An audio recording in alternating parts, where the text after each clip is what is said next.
What's going on YouTube? It's your host Bruce GNT, and for today's video is something that I actually came across it first on Facebook because I have a lot of friends that post like the news and just a lot of things that's going on, and it's really sad to say someone had driven their truck through Bourbon Street early in the morning when people were celebrating New Year, purposefully, killing, I want to say 10 people and then injuring a couple other dozen. I had seen the raw footage because they had like, a bunch of footage out there that people were recording and just pretty much uploading online. It was pretty horrific, not to get too graphic, but there was a lot of dead bodies. It was a lot of blood. It looked like a war scene, honestly. It looked like something out of, you would see in a movie like in war, where just, it was pretty horrific. It was an evil thing for that person to do. But let's not even waste any time. Let's jump right in. Authorities now investigating the scene as an act of terrorism. We had this event started at about 3:15. It did involve a man driving a pickup truck down Bourbon Street at a very fast pace, and it was very intentional behavior. This man was trying to run over as many people as he possibly could. It was not a DUI situation. This is a more complex and more serious based on the information we have right now. The FBI says the driver of the vehicle plowed through barricades and then opened fire once he crashed his truck. He was killed in a firefight with police, with 2 officers shot in the shootout. Authorities say the early indications are that the majority of the victims are locals and not tourists, and are urging people to avoid 8 blocks of Bourbon Street today as the investigation remains active and ongoing. According to the Associated Press, the French Quarter is still being swept for potential explosive devices. We're asking everyone to stay away from Bourbon Street, specifically from Canal Street to St. Anne. That is my ask. Once again, stay away from Bourbon Street, Canal Street, all the way to St. Anne until we can figure out what is going on. Our goal is to provide you additional information at the 11 a.m. press conference. This comes on a busy New Year's Eve in a popular celebration destination and where the Sugar Bowl college football playoff game is set for tonight at the Superdome. The stadium was on lockdown this morning, but the game is expected to go on as scheduled. Now, President Joe Biden I had a video I was going to upload for the new year talking about, people celebrating in Times Square and everything like that. I didn't get to upload it because the video got corrupted somehow. But I said in that video, be careful because, the way my mind works is that, because the security they had at Times Square was beefed up to the 9th degree, And all I was thinking was, if someone wanted to do something horrific, God forbid, that would be the perfect time. And then you see this happens. And it's a horrific thing. It's a sad thing. And there's been more and more information that's been dropping about this. I've been hearing things just on the interweb about it. So we're just going to jump in and see what more information do they have. Thank you, Nick. And now to breaking news. Police are searching for more answers after a driver rammed a pickup truck into a crowd of people in New Orleans. Officials in New Orleans just wrapped up a news conference. Here's what we know so far. 10 people were killed while more than 30 people are injured. The FBI is investigating this act as an act of terrorism and said an Islamic State group flag was found on the vehicle's trailer hitch. The FBI identified the driver as 42-year-old Shamsuddin Jabbar, a U.S. citizen from Texas, who was killed in a shootout with police following the attack. The college football playoff game that was supposed to take place today in New Orleans has been postponed. We're going to break.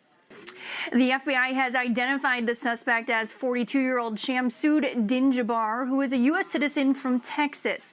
And they say they do not believe that he acted alone.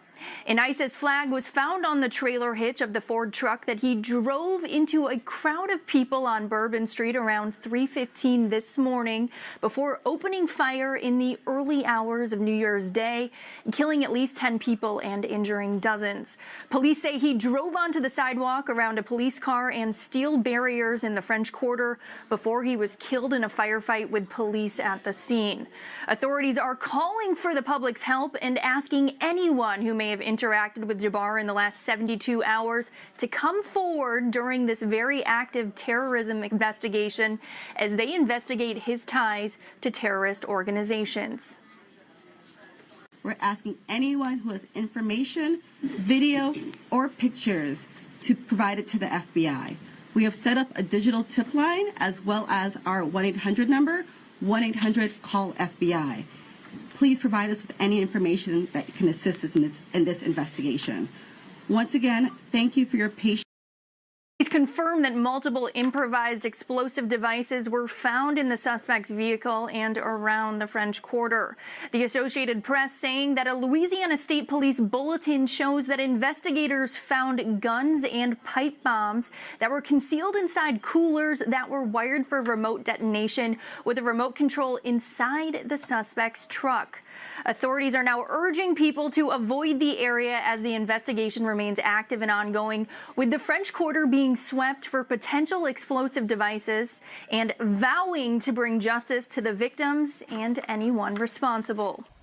So this makes me wonder, was this all planned? Like, did he know for a fact that this street was going to be crowded like that? Well, to be fair, I haven't been to Louisiana or Bourbon Street, but I do know it's consistently crowded from the people that I've talked to that have gone there from time to time. So I'm wondering, was this like he had this plan just from jump? You know, what was... It's hard to say what was the objective, because obviously the objective was to inspire terror, was to, you know, make people fear for their lives and to, you know, cause harm, kill people. But it just makes you wonder, like, what possessed this person to do this, especially for the new year. It's like they purposely waited, you know, and what a way to like promote fear and doubt within this new year for a lot of American people that are honestly just feeling that on a consistent basis. And worse yet now, like the 1st of January 2025, and this is what people have to honestly wake up to, you know. We are following the breaking news out of New Orleans after a white pickup truck rammed into individuals on Bourbon Street in the early hours of 2025 around 3:15 a.m. A white pickup truck turned onto Bourbon Street, running his truck into individuals, killing now, as confirmed by the FBI, 15 people, multiple people still in the hospital being treated for their injuries as well. The suspect has in fact now been neutralized, identified as a 42-year-old male who was born in the United States, living in Texas, serving in the Army for 9+ years, the Army Reserves for 5 years as well. I want to bring in George Solis, who's on the ground for us in New Orleans, to talk more about the scene on the ground, how people are feeling, the energy of folks right now, George.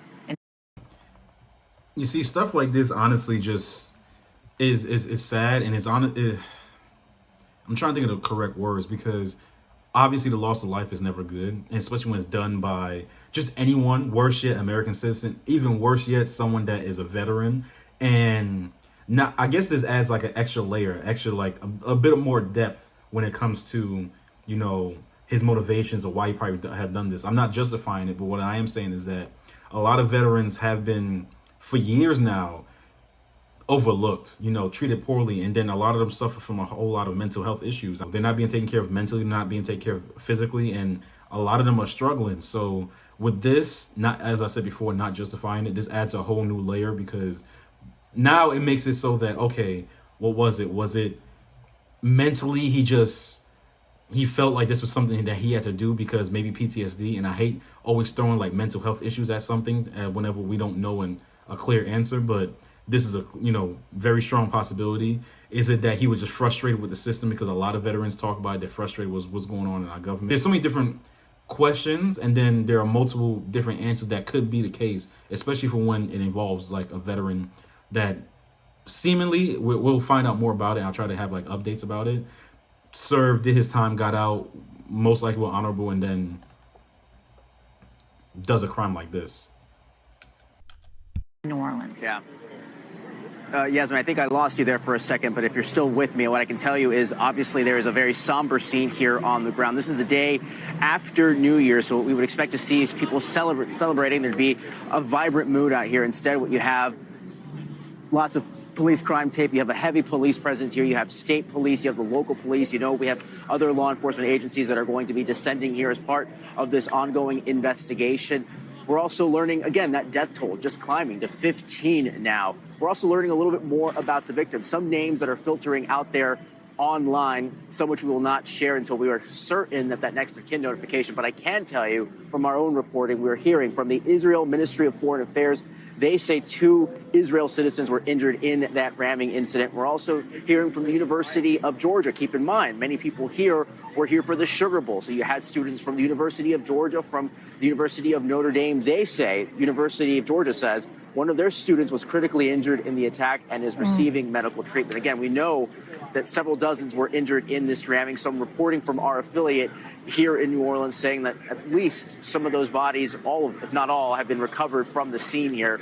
So again, now begins that tedious process of recovery, identification, and again, all of this happening under the backdrop of what would ordinarily be a New Year's Day celebration. We know, again, the Sugar Bowl postponed now until tomorrow. We're hearing at 3 p.m. is when they expect that kickoff to happen. The community here, of course, reeling. This is, or again, not what you would ordinarily be seeing this New Year's Day, Yasmin.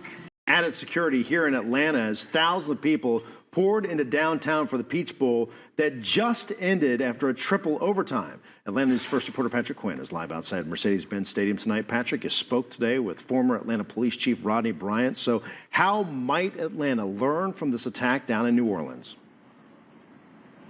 Blair, Chief Bryant told me that if there were gaps in the New Orleans security plan, Atlanta will look to fill them here for future sporting events. Of course, like New Orleans, Atlanta is no stranger to hosting large-scale sporting events. Coming in 2028, of course, here to Atlanta is the Super Bowl. Next year, we'll see World Cup games. In just 19 days, we'll see the College Football National Championship here at Mercedes-Benz Stadium. And like you mentioned just moments ago, the ending of the Peach Bowl. On the road and on foot, police patrolling downtown Atlanta with a focus on Mercedes-Benz Stadium, host of the Peach Bowl.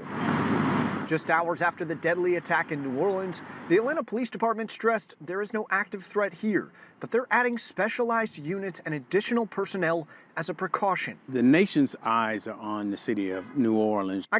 I also believe that this was done in an effort to attract as much attention as possible, because New Orleans people, just like what it said earlier, a lot of people go down there. There were people from, Georgia, because of the Sugar Bowl and everything like that. Yeah, I'm hopeful that they can at least beef up the security. Called up former Atlanta Police Chief Rodney Bryant, who retired in 2022 after 34 years of service. He said it's too early to judge New Orleans security plans, but said if there were gaps, Atlanta police will now look to learn from them. There are times that people find those cracks and manipulate. So speaking about cracks as well, because they had said that apparently he had driven his truck past a police car on top of the sidewalk, I believe, past the steel barricades. So it seems like they were pretty prepared, but either, I don't know, maybe there was negligence, because in my mind is that if you see someone driving a truck on top of the sidewalk and apparently he drove past police officers, did he outspeed the police officers? Did he, it makes you kind of wonder a little bit, okay, what happened there? Because they said it earlier, and my thing is, it seems like they had the proper precautions and something just was missed. So hopefully, just like we were saying, they can learn from this and they can make it so that, one, harder for any vehicle to get past. And I guess the best thing, honestly, to do would be to scan those that come through the area and make sure that there's no person of a high interest. That situation, which appeared to happen here. While the Sugar Bowl was postponed, Atlanta playing host to the Peach Bowl. For fans we talked with, the tragedy in New Orleans did not stop them from coming downtown. After seeing something like that, it can be a little nerve-wracking thinking that, man, that could happen here. But, I mean, I'm excited watching football. We can't live our life in fear. We have to enjoy life as it comes. In New Orleans, the initial investigation shows the suspect in the attack was able to drive around police barricades, and steel barriers and bollards meant to keep cars out were malfunctioning and under repair. Bryant said No Doubt Police Chief Darren Shearbaum is reviewing their security plan around street closures for future large-scale events in Atlanta. You see, just like what I was saying before, there was some type of negligence, and I'm sorry for that, happening, because obviously the end result. But just like we just said, there was negligence because some of their, barricades just weren't working. What's the point of having it there if it's not going to do what its function is supposed to do? Now look what happened. We used multiple levels of barricades. Some are mobile barricades, some we use trucks, but a lot of work goes into making sure that you have the right barricade at the right place to make sure people stay safe.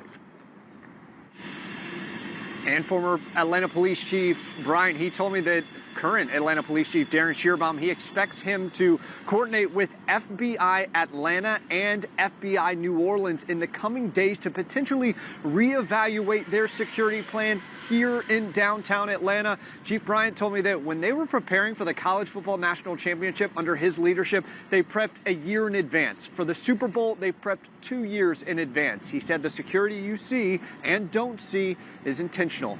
Live tonight from downtown Atlanta, Patrick Quinn, Atlanta News First. The whole thing's a sad affair. I do believe there's question of whether or not he acted alone, and it seems like they're almost definite that he didn't act alone. So yes, they need to keep their eyes out, and not only them, but us as citizens as well. We need to keep our eyes out and just pay attention to what's going on. No one try to be a hero.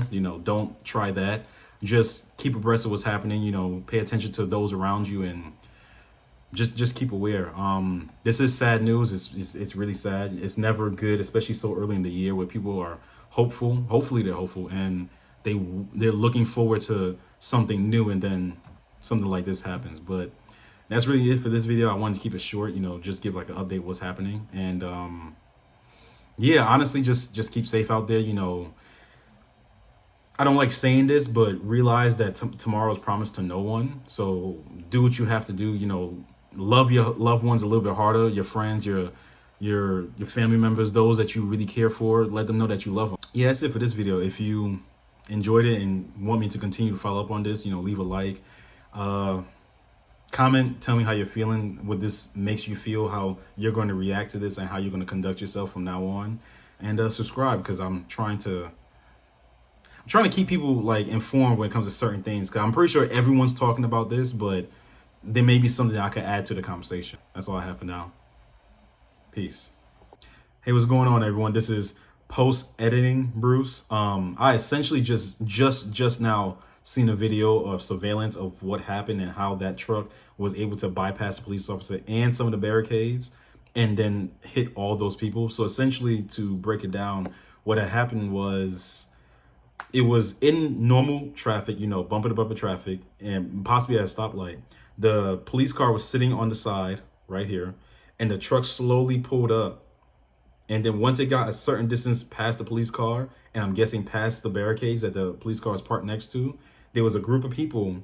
And once it got to a certain distance, it hit a hard right and then just started mauling people down. I legitimately saw the video. It happened so fast that honestly, unless you knew what was going to happen, you would never have expected it. So I know in my video I had previously said that there was some negligence.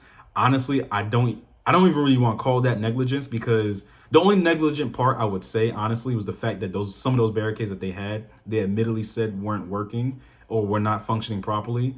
When it came to the police officers, seemingly they were doing what they were supposed to do. The only thing I could say is that maybe they could have been pulled up a little bit more. But if you were able to watch the video, I'm not going to have it on YouTube, because I'm pretty sure you can't have it on YouTube. If you see it, it was one of those things that's almost unavoidable.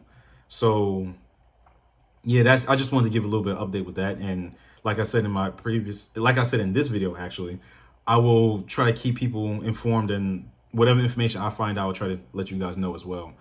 But besides that, just be safe out there. Try to keep those around you safe, be vigilant, and just do what you have to. But yeah, bye.